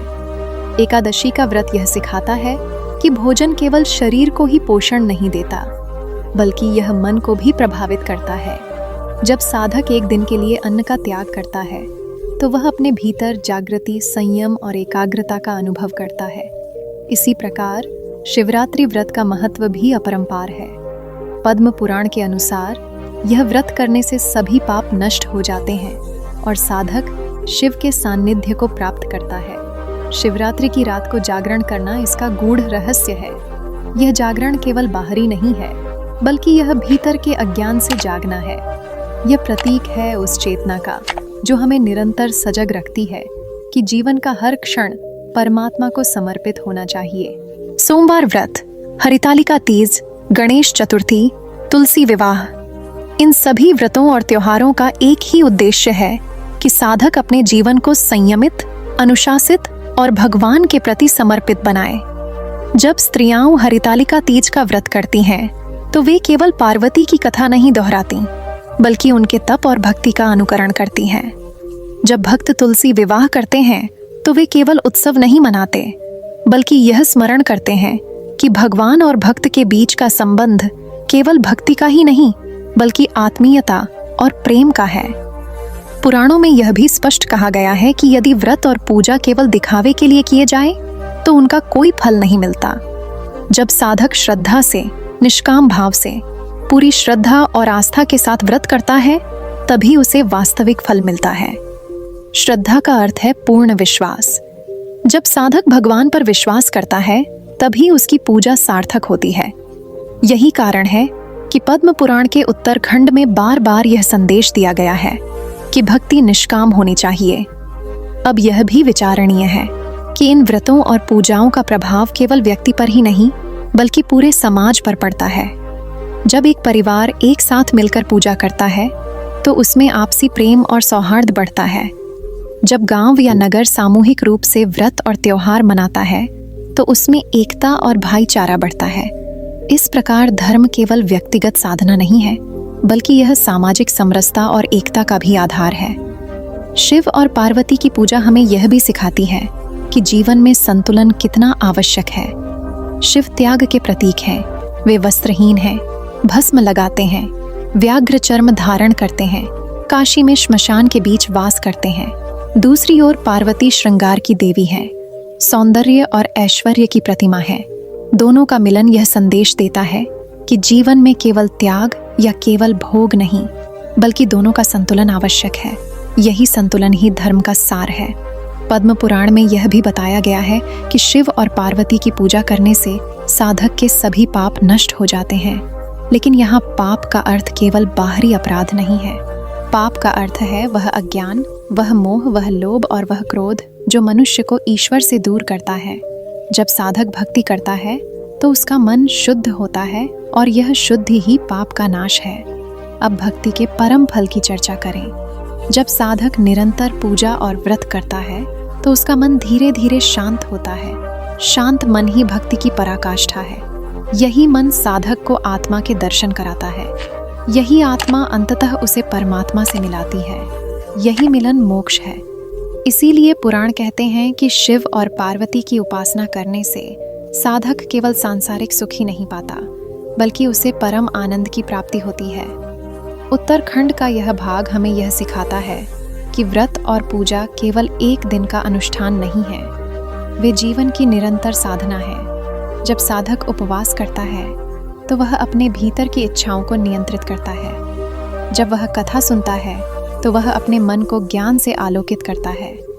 जब वह पूजा करता है, तो वह अपने अहंकार को भगवान के चरणों में अर्पित करता है। इस प्रकार हर व्रत और पूजा साधक को आत्मिक उन्नति की ओर ले जाती है। शिव और पार्वती की महिमा अनंत है। वे केवल देवता नहीं, बल्कि संपूर्ण ब्रह्मांड के माता पिता हैं। जब हम उनकी उपासना करते हैं, तो हम उस ब्रह्मांडीय शक्ति से जुड़ते हैं जो हमें जीवन देती है, जो हमें दिशा देती है और जो हमें अंततः मोक्ष की ओर ले जाती है। यही उत्तराखंड का वास्तविक संदेश है। मित्रों, अब हम जानेंगे कि कैसे एकादशी, शिवरात्रि, सोमवार व्रत, हरितालिका तीज और तुलसी विवाह जैसे व्रत और पूजा न केवल जीवन को संयमित और अनुशासित बनाते हैं, बल्कि हमें परंपरा से जोड़कर मोक्ष की ओर ले जाते हैं। आइए समझते हैं कि सच्ची श्रद्धा, भाव और निष्काम भक्ति ही हमारे जीवन को वास्तविक पवित्रता और आनंद प्रदान करती है। पुराणों की वाणी अनंत है। यह केवल कथा कहने या धर्म समझाने का ग्रंथ नहीं है, बल्कि यह जीवात्मा को परमात्मा से जोड़ने वाला सेतु है। पद्म पुराण के उत्तरखंड का अध्ययन करते समय यह स्पष्ट हो जाता है कि भगवान शिव और माता पार्वती की महिमा का गान करना केवल धार्मिक कर्तव्य नहीं है, बल्कि यह आत्मा की पवित्र साधना है। जब साधक इस महिमा को हृदय से सुनता और समझता है, तब उसका जीवन ही बदल जाता है। यह परिवर्तन केवल बाहरी नहीं होता, बल्कि भीतर से होता है। भगवान शिव को भोलेनाथ कहा जाता है। इसका अर्थ यह है कि वे अपने भक्तों के लिए अत्यंत सरल और सहज हैं। वे आडंबर या बाहरी वैभव को नहीं देखते, वे केवल भक्ति की भावना देखते हैं। जब कोई भक्त केवल जल से उनका अभिषेक करता है, तो भी वे प्रसन्न हो जाते हैं। यही कारण है कि शिवरात्रि का व्रत करने वाले भक्तों के पाप क्षण भर में नष्ट हो जाते हैं। भगवान शिव का यह स्वभाव भक्त को यह सिखाता है कि ईश्वर को पाने के लिए बाहरी साधनों की नहीं, बल्कि सच्चे मन की आवश्यकता है। माता पार्वती की महिमा भी उतनी ही महान है। वे केवल शक्ति नहीं, बल्कि करुणा और मातृत्व की मूर्ति हैं। जब कोई भक्त माता को पुकारता है, तो वे माँ की तरह दौड़ी चली आती हैं। पुराणों में अनेक कथाएं हैं जब माता ने अपने भक्तों की रक्षा के लिए असंभव को संभव कर दिया। माता पार्वती का व्रत करने का अर्थ केवल भौतिक सुख संपत्ति की कामना करना नहीं है, बल्कि उनकी भक्ति से यह सीखना है कि जीवन में धैर्य, तप और समर्पण कितना महत्वपूर्ण है। पद्म पुराण का उत्तरखंड हमें यह भी सिखाता है कि व्रत केवल उपवास नहीं है। उपवास का अर्थ है उपास, अर्थात परमात्मा के समीप रहना। जब साधक एकादशी का व्रत करता है, तो वह केवल भोजन का त्याग नहीं करता, बल्कि वह अपने भीतर उठती इच्छाओं को भी वश में करता है। यही नियंत्रण उसे ईश्वर के और समीप ले जाता है। एकादशी का व्रत तो पुराणों में सबसे ऊंचा बताया गया है। कहा गया है कि यदि मनुष्य सारे पापों से लिप्त हो, फिर भी श्रद्धा से एकादशी करे, तो उसके पाप क्षण भर में नष्ट हो जाते हैं। यह व्रत केवल मनुष्य के पाप ही नहीं धोता, बल्कि उसकी आत्मा को भी निर्मल करता है। यही कारण है कि एकादशी को भक्ति का द्वार कहा गया है। तुलसी विवाह की कथा भी उत्तरखंड में अत्यंत महत्वपूर्ण है। तुलसी को केवल एक पौधा नहीं माना गया, बल्कि देवी स्वरूपा माना गया है। उनका विवाह भगवान विष्णु के शालिग्राम स्वरूप से होता है। यह विवाह केवल एक अनुष्ठान नहीं, बल्कि एक संदेश है कि भक्ति और भगवान का संबंध केवल पूजा भर का नहीं है, बल्कि यह प्रेम और आत्मीयता का है। जब भक्त तुलसी विवाह करता है, तो वह स्वयं को उस दैवी प्रेम से जोड़ता है। हरितालिका तीज व्रत का महत्व भी इसी खंड में विस्तार से वर्णित है। माता पार्वती ने भगवान शिव को पाने के लिए जिस प्रकार कठोर तपस्या की थी, उसी की स्मृति में यह व्रत किया जाता है। स्त्रियां इस व्रत को करती हैं ताकि उनके वैवाहिक जीवन में सुख, सौभाग्य और स्थिरता बनी रहे। लेकिन इसके गूढ़ अर्थ में यह व्रत स्त्री शक्ति के धैर्य, तप और अडिग भक्ति का प्रतीक है। अब यदि हम इन व्रतों और त्योहारों को गहराई से देखें, तो हमें यह समझ में आता है कि ये केवल धार्मिक अनुष्ठान नहीं है, बल्कि ये मानव जीवन को अनुशासन, संयम और भक्ति का पाठ पढ़ाने के साधन हैं। जब मनुष्य उपवास करता है, तो वह अपनी इच्छाओं पर नियंत्रण करना सीखता है। जब वह कथा सुनता है, तो वह अपने भीतर ज्ञान का प्रकाश जगाता है। जब वह पूजा करता है, तो वह अपने अहंकार को भगवान के चरणों में अर्पित करता है। इस प्रकार हर व्रत और पूजा साधक को धीरे धीरे परमात्मा की ओर ले जाती है। पद्म पुराण का यह भी संदेश है कि पूजा और व्रत तभी सार्थक हैं जब वे निष्काम भाव से किए जाएं। यदि साधक केवल फल की इच्छा से व्रत करता है, तो उसका फल सीमित होता है। लेकिन यदि वह केवल भगवान को प्रसन्न करने के लिए, आत्मा की शुद्धि के लिए व्रत करता है, तो उसका फल असीम हो जाता है। यही निष्काम भक्ति का मार्ग है। शिव और पार्वती की पूजा हमें यह भी सिखाती है कि जीवन में संतुलन आवश्यक है। शिव त्याग और विरक्ति के प्रतीक हैं, जबकि पार्वती प्रेम और सौंदर्य की प्रतिमा है। दोनों का मिलन यह संदेश देता है कि मनुष्य को जीवन में न तो केवल भोग की ओर झुकना चाहिए और न केवल त्याग की ओर, बल्कि दोनों का संतुलन ही सच्चा धर्म है। अब इस उत्तरखंड का समापन संदेश समझें। व्रत और पूजा करने का अंतिम लक्ष्य केवल सांसारिक सुख पाना नहीं है, अंतिम लक्ष्य है मोक्ष। मोक्ष का अर्थ है आत्मा का परमात्मा से मिलन। जब साधक अपने मन को शुद्ध करता है, अपने अहंकार का त्याग करता है और पूरी तरह भगवान के चरणों में समर्पित होता है, तभी उसे मोक्ष प्राप्त होता है। यही जीवन का अंतिम सत्य है। शिव और पार्वती की उपासना साधक को इसी सत्य की ओर ले जाती है। जब वह शिव का स्मरण करता है तो वह अज्ञान का विनाश करता है। जब वह पार्वती का स्मरण करता है तो वह शक्ति और करुणा प्राप्त करता है। और जब वह दोनों का एक साथ स्मरण करता है तो वह पूर्णता प्राप्त करता है। यही पूर्णता मोक्ष है। उत्तरखंड का यह अंतिम भाग हमें यह सिखाता है कि धर्म केवल अनुष्ठान का नाम नहीं है। धर्म का अर्थ है अपने जीवन को इस प्रकार जीना कि हर कर्म भगवान को समर्पित हो। व्रत और पूजा तो केवल साधन है, वास्तविक साधना है निष्काम भक्ति और पूर्ण समर्पण। जब साधक इस मार्ग पर चलता है तो उसका जीवन धन्य हो जाता है और अंततः वह परमात्मा के धाम को प्राप्त करता है। मित्रों, अब हम जानेंगे कि कैसे तुलसी विवाह, एकादशी, सावन सोमवार, शिवरात्रि और अन्य व्रत केवल बाहरी अनुष्ठान नहीं बल्कि आत्मा की साधना और परंपरा से जुड़ने का मार्ग है।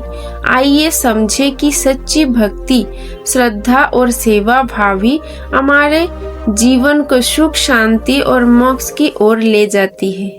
पद्म पुराण का उत्तरखंड केवल एक धार्मिक ग्रंथ नहीं है, बल्कि यह जीवन जीने की कला सिखाने वाला एक आध्यात्मिक मार्गदर्शन है। यहाँ भगवान शिव और माता पार्वती की महिमा का गान करते हुए यह बताया गया है कि सृष्टि के संचालन में देवाधिदेव महादेव का कितना गहन महत्व है। भगवान शिव केवल संहार करता नहीं बल्कि कल्याण के देवता भी हैं। वे भोलेनाथ हैं जो मात्र एक लोटा जल और एक बेलपत्र से प्रसन्न हो जाते हैं। वे आशुतोष हैं जो सहज ही अपने भक्तों को वरदान देते हैं। माता पार्वती शक्ति स्वरूपा हैं जिनके बिना भगवान शिव भी अधूरे माने जाते हैं। यह ग्रंथ इस बात का प्रमाण है कि जब भी हम माता की उपासना करते हैं, हम केवल स्त्री शक्ति की नहीं बल्कि संपूर्ण सृष्टि की मूल चेतना की उपासना कर रहे होते हैं। उत्तरखंड में देवी की उपासना, उनके व्रत, पर्व और पूजा विधि का विस्तृत वर्णन है। यह केवल विधानों का संग्रह नहीं है बल्कि यह एक साधना का मार्ग है। जब हम व्रत करते हैं तो यह केवल शरीर को संयमित करना नहीं है बल्कि मन, वाणी और कर्म की शुद्धि करना है। जब हम त्योहार मनाते हैं तो यह केवल बाहरी उत्सव नहीं है बल्कि आत्मा के भीतर दिव्य चेतना का जागरण है। यही कारण है कि तुलसी विवाह, एकादशी, सावन सोमवार, शिवरात्रि, नवरात्र, करवा चौथ जैसे व्रत और पर्व हमारे जीवन में विशेष महत्व रखते हैं। यह सब केवल परंपरा नहीं है बल्कि आध्यात्मिक साधना की वह डोर है जो हमें सीधे ईश्वर से जोड़ती है। तुलसी विवाह का महत्व विशेष रूप से इस ग्रंथ में बताया गया है। तुलसी माता केवल एक पौधा नहीं है बल्कि वे भगवान विष्णु की प्रिय हैं। उनका विवाह भगवान शालिग्राम से होता है और इस विवाह के आयोजन से घर घर में सुख समृद्धि आती है। यह परंपरा हमें यह संदेश देती है कि प्रकृति केवल उपभोग की वस्तु नहीं है बल्कि वह हमारी पूज्य है और उसके साथ हमें वैवाहिक बंधन जैसा पवित्र संबंध बनाना चाहिए। इसी प्रकार एकादशी व्रत का महत्व भी अत्यधिक बताया गया है। एकादशी केवल उपवास नहीं है बल्कि यह मन और आत्मा को शुद्ध करने का एक माध्यम है। यह व्रत हमारे भीतर की नकारात्मकताओं को समाप्त करता है और हमें भगवान की कृपा सहज ही प्राप्त होती है। इस ग्रंथ का एक और अद्भुत पहलू यह है कि इसमें धर्म और भक्ति का ऐसा संगम दिखाया गया है जो जीवन को संपूर्ण बना देता है। यहाँ यह सिखाया गया है कि केवल पूजा पाठ ही पर्याप्त नहीं है बल्कि आचरण और सेवा भी उतनी ही आवश्यक है। भगवान शिव और माता पार्वती की कथाओं में यह गूढ़ संदेश मिलता है कि यदि मनुष्य दूसरों के प्रति दया, करुणा और सेवा भाव रखे तो वही सच्ची भक्ति है। व्रत और त्योहार तभी सार्थक होते हैं जब वे हमारे भीतर विनम्रता और सदाचार का भाव उत्पन्न करें। पद्म पुराण का उत्तरखंड हमें यह भी सिखाता है कि जीवन में कठिनाइयां चाहे कितनी भी हों, यदि हम अपने इष्ट देव के प्रति श्रद्धावान बने रहें तो हमें अवश्य ही सफलता और शांति मिलती है। भगवान शिव स्वयं अपने भक्तों के हर संकट को हर लेते हैं। वे केवल तपस्वियों के नहीं बल्कि गृहस्थों के भी देवता हैं। माता पार्वती का यह आशीर्वाद है कि हर स्त्री शक्ति स्वरूपा है और हर घर एक मंदिर है। यदि इस संपूर्ण कथा का सार एक वाक्य में कहना हो तो यह होगा कि भगवान शिव और माता पार्वती की उपासना, व्रत और त्योहार केवल धार्मिक कर्मकांड नहीं है, बल्कि वे जीवन को संतुलित, शुद्ध और दिव्य बनाने का माध्यम है। यह कथा हमें यह सिखाती है कि धर्म केवल पूजा तक सीमित नहीं है, बल्कि यह जीवन के हर पहलू में व्याप्त है। जब हम व्रत रखते हैं तो हम अपने भीतर अनुशासन लाते हैं। जब हम त्योहार मनाते हैं तो हम अपने जीवन में उल्लास और एकता लाते हैं। जब हम देवी देवताओं की पूजा करते हैं तो हम अपने भीतर छिपे दिव्य गुणों को जागृत करते हैं। इस प्रकार उत्तराखंड का संदेश यही है कि मनुष्य जीवन तभी सफल होता है जब वह ईश्वर की भक्ति और माता पिता तथा गुरुजनों के सेवा भाव से परिपूर्ण हो। तुलसी विवाह हमें प्रकृति की महिमा का बोध कराता है। एकादशी व्रत हमें आत्मशुद्धि का मार्ग दिखाता है। शिव पार्वती की उपासना हमें दाम्पत्य जीवन में प्रेम और संतुलन का महत्व बताती है, और समस्त व्रत उपासना हमें यह स्मरण दिलाती है कि सच्चा सुख केवल ईश्वर के चरणों में है। अतः इस संपूर्ण कथा का अंतिम और पूर्ण संदेश यह है कि जो मनुष्य श्रद्धा, भक्ति और सेवा भाव से व्रत त्योहारों का पालन करता है, जो माता पिता, गुरु और समाज की सेवा करता है, जो भगवान शिव और माता पार्वती की उपासना करता है, उसके जीवन से दुख दरिद्रता मिट जाते हैं और वह इस जन्म में भी सुखी रहता है और अगले जन्मों में भी उसका कल्याण होता है। यही पद्म पुराण उत्तराखंड का शाश्वत सत्य और अमर उपदेश है। तो मित्रों, आपने सुना कि पद्म पुराण के पंचम खंड उत्तराखंड में किस तरह भगवान शिव और माता पार्वती की महिमा बताया गया है। कैसे देवी की उपासना, व्रत और त्योहार न केवल परंपरा है बल्कि आत्मा की शुद्धि और जीवन के कल्याण का मार्ग भी है। तुलसी विवाह हो या एकादशी व्रत, हर विधि का गहरा आध्यात्मिक महत्व है जो हमारे जीवन को दिव्यता से भर देता है। याद रखिए, सच्ची पूजा वही है जो हमारे भीतर भक्ति, करुणा और सेवा भाव को जागृत करे। जो अपने हृदय से भगवान को पुकारता है उसके जीवन से दुख, दरिद्रता, सत्य दूर हो जाती है। इसी संदेश के साथ हम आज की कथा को यही विराम देते हैं।